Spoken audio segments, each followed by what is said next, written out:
Hey, back up with that text, she's my number one. Rolling on my bed, girl, you can hit the blunt. Nighttime came, I can take you to the prom. No more born young, baby, don't leave me alone. Assalamualaikum warahmatullahi wabarakatuh. Kami dari kelompok Altaf akan menggunakan diri. Bagi saya, Muhammad Yunus Bermana. Saya Miftahul Hadi Hak. Saya Yanu Sabat Al-Khotob. Saya Teresa Diana Putri. Saya Clara Delinda. Di sini kami akan melaksanakan wawancara si peternak ayam layar. Baik Pak, terima kasih atas waktunya. Jadi saya ingin menanyakan tentang hasil dari telur peternak jenengan itu dipasok kemana dan biasanya itu per bulan berapa Pak? Jadi untuk dipasoknya kemana, kita tidak kemana-mana. Jadi pembeli kita datang untuk mengambil hasil produksi kita. Kemudian juga masyarakat juga mau beli 1 kilo, 2 kilo itu kita layani. Kemudian untuk sasaran kita ya Semalang Raya lah, lokal sendiri. Jadi tidak pernah kita keluar kota karena kebutuhan lokal aja sudah kurang sebenarnya. Gitu. Untuk per kilo itu biasanya berapa ya Pak? Nama saya sejak lahir tetap Dianto. Pak Dianto ya. Untuk kandang Pak Dianto ini populasinya berapa ekor gitu? Ya, kandang ini sebenarnya populasinya 4.000 ekor, tapi saat ini tinggal 2.000, baru di akhir belum nambah, tinggal 2.000 ekor. Di tahun berapa Pak? Kami mulai belajar usaha ini tahun 2019. Produksi telur per hari berapa Bapak? Untuk ayam yang sekarang ini dapat 11 kotak. 11 kotak. 11 kotak. Itu di satu kotak 10 kilo. Oh, berarti Untuk per kilonya itu biasanya Bapak banderol berapa dan biasanya itu mungkin atau ada yang ambil gitu Pak? Harga per kilo ini sebenarnya tiap jam 1 ada update harga. Ya, ada pasar yang update, tapi kami yang ngikuti itu, kadang yang nggak ngikuti karena kami pelanggan-pelanggan yang sudah biasa. Selanjutnya analisa ekonomi di peternakan Mandala Farm dengan populasi 50.000 dengan total penerimaan telur utuh 1.656 juta, telur abnormal 44 juta, dan kotoran ayam 3.750.000, dan total semua penerimaan yang didapatkan pada Mandala Farm yaitu 1.703.750.000. Baik, di sini saya akan menjelaskan biaya penyusutan pada Mandala Farm. Yang pertama ada tanah, memiliki biaya penyusutan sebesar 97.222.222 rupiah.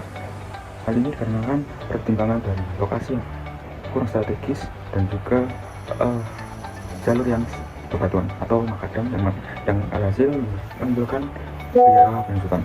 Lalu ada bangunan kandang 1.888.889 rupiah.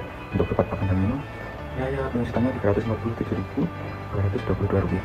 Untuk perlengkapan kantor sekitar 290.278 rupiah. Untuk drum ayam 4.197 rupiah.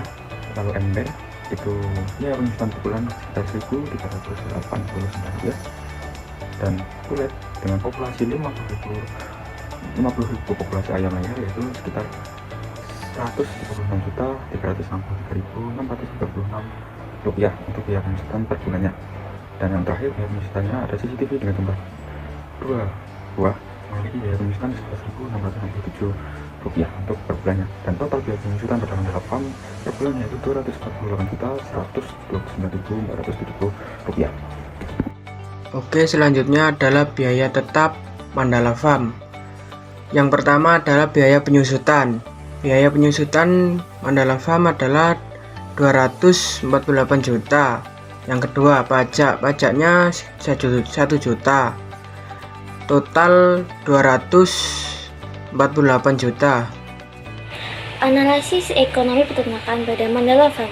Yang pertama adalah biaya variabel pada OFK atau obat vitamin kimia yang dihasilkan adalah 15 juta. Lalu berikutnya adalah biaya variabel pada listrik dan air kandang yang dihasilkan adalah 600.000. Dan selanjutnya ada biaya variabel WiFi yaitu yang dihasilkan 150.000. Dan selanjutnya adalah biaya variabel pakan yang dihasilkan adalah 288 juta. Dan selanjutnya adalah biaya variabel gaji 7 karyawan selama 30 hari yaitu 24.500.000. Jadi total biaya variabel selama per bulan adalah 328.250.000. Oke, selanjutnya analisis lanjutan dari Mandala Farm.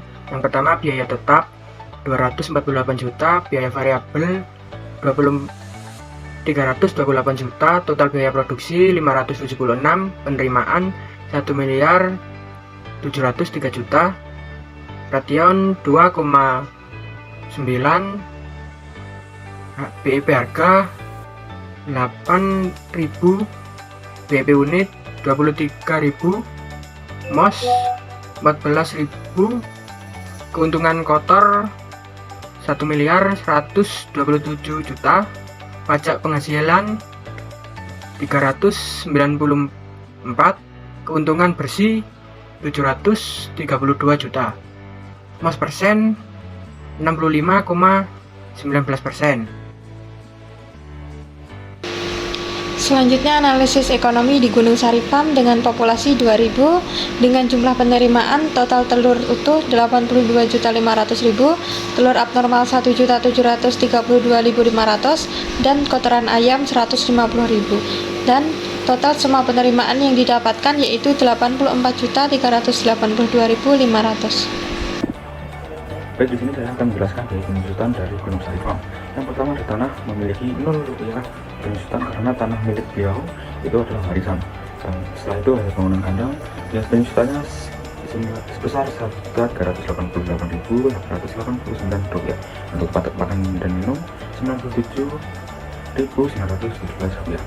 Sedangkan perlengkapan kantor 45.139 rupiah penyusutan, drum air 2.778 rupiah, ember 1.389 rupiah untuk penyusutannya, dan kulit untuk 2.000 populasi. Biaya penyusutannya per bulan itu 5.454.545 rupiah, dan mendapatkan hasil total penyusutan per bulannya yaitu 6.990.657 rupiah. Oke, selanjutnya biaya tetap Gunung Sari Farm. Yang pertama biaya penyusutan 6 juta, yang kedua pajak 150, dan total 7 juta. Analisis ekonomi peternakan pada Gunung Sari Farm yaitu adalah biaya variabel pada OFK atau obat vitamin kimia yang dihasilkan adalah 2.500.000. Selanjutnya adalah biaya variabel pada listrik satu kanan yang dihasilkan adalah 200.000. Dan selanjutnya adalah biaya variabel pada air yang dihasilkan adalah 225.000. Dan selanjutnya ada biaya variabel pada pakan yang dihasilkan 64.500.000. Dan selanjutnya adalah biaya variabel gaji 2 karyawan selama 30 hari yang dihasilkan adalah 7.500.000. Jadi total biaya variabel per bulan adalah 74.925.000.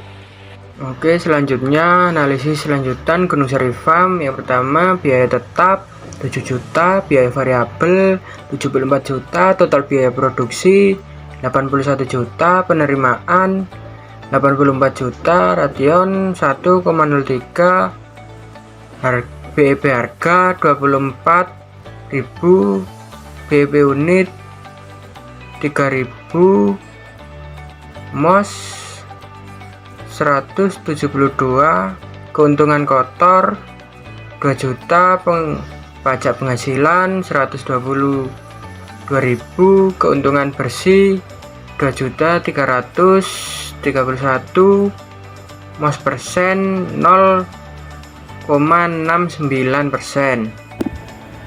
Baik, pada kesimpulan kedua peternak tersebut yaitu Mandala Farm dilihat mereka unggul dari sisi skala produksi dan total pendapatan, sedangkan Gunung Sari Farm memiliki harga jual lebih tinggi. Hal ini dikarenakan perbedaan produk atau pasar yang berbeda.